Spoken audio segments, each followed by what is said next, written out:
ပရိသတ်အချစ်တော်အေးမြတ်သူတို့မဟုတ်ပွင့်ဦးလှအားလုံးပဲမင်္ဂလာပါရှင်ဒီနေ့မှာတော့မြမရုပ်ရှင်လောကမှာဟန်ဆောင်မှုကင်းတဲ့အပြုံးလေးပွင့်လင်းယူသားတဲ့စကားပြောဟန်တဲ့ကြောင့်ပရိသတ်တွေရဲ့ရင်ထဲမှာနေရာယူထားတဲ့အားလုံးရဲ့အချစ်တော်အေးမြတ်သူအကြောင်းကိုတင်ဆက်ပေးချင်ပါတယ်သူမဟာအနုပညာလောကတွေကိုဘလူချီလိုင်းမျိုးနဲ့စတင်ဝင်ရောက်လာခဲ့တယ်လေ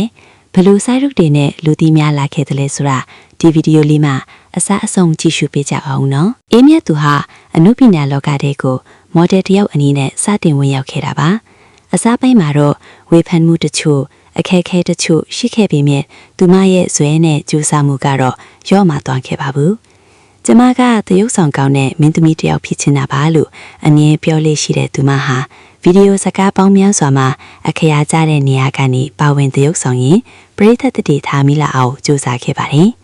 သူမရဲ့ထူးခြားချက်ကတော့ဘယ်လိုဆက်ရုပ်ရုံမှမဆိုပင်ကိုစရိုက်အတိုင်းသဘာဝကျကျတရုပ်ဆောင်နိုင်တာပဲဖြစ်ပါတယ်ရှင်။သူစတင်ပြီးတရုပ်ဆောင်ခဲ့တဲ့အချိန်တုန်းကတချို့ကသူ့ရဲ့အလှပါကိုပဲကြည့်ခဲ့ကြပေမဲ့သူမရဲ့တရုပ်ဆောင်စွမ်းရည်ကိုတော့ရေစက်တို့ဒီလဲတခါတရံမစုံစည်းတာဆိုတဲ့ဇာတ်ကားမှာပွင့်ဦးလှဆိုတဲ့အမျိုးသမီးလေးကိုပရိသတ်တွေကအယမ်းကိုတတိထားမိခဲ့ကြတာပါ။အဲ့ဒီဇာတ်ကားမှာသူမရဲ့သဘာဝကျတဲ့တရုပ်ဆောင်မှုကပရိသတ်တွေရဲ့ရင်ထဲကိုတော်တော်လေးရောက်စေခဲ့ပါတယ်။အေးမြတ်သူဆိုတာကိုထပ်ပြီးတော့လူတီးများလာစေခဲ့တဲ့အချိုးအခွေတစ်ခုဖြစ်ခဲ့ပါတယ်ရှင်။သူမကိုမမလေးဆိုပြီးချစ်စနိုးနဲ့ခေါ်ကြတဲ့အထီးပါရှင်။အေးမြတ်သူဟာအနုပညာအလုပ်ကိုတစိုက်မမတ်စူးစမ်းလာရင်းနဲ့2018ခုနှစ်မှာတော့သူ့ဘဝရဲ့အမြင့်မားဆုံးဂုဏ်ထူးဆောင်ဆုကြီးကိုရရှိခဲ့ပါတယ်။အဲ့ဒါကတော့နောင်တွင်ဦးတန်းတွင်စေတတိဆိုတဲ့ရုပ်ရှင်ဇာတ်ကားကြီးနဲ့အကောင်းဆုံးအမျိုးသမီးဇာတ်ဖို့ဆုကိုဆွတ်ခိုးနိုင်ခဲ့တာပါ။အဲ့ဒီတုန်းကသူမရဲ့အကယ်ဒမီရင်ဖွင့်စကားတွေက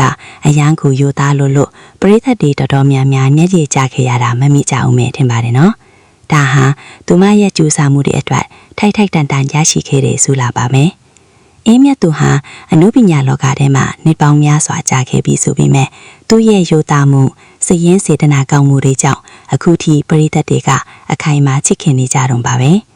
သူငယ်ချင်းတို့တော့မအေးမြတ်သူရဲ့ဘယ်ဇာတ်ကားဘယ်ကာရက်တာတွေကိုအကြိုက်ဆုံးလဲ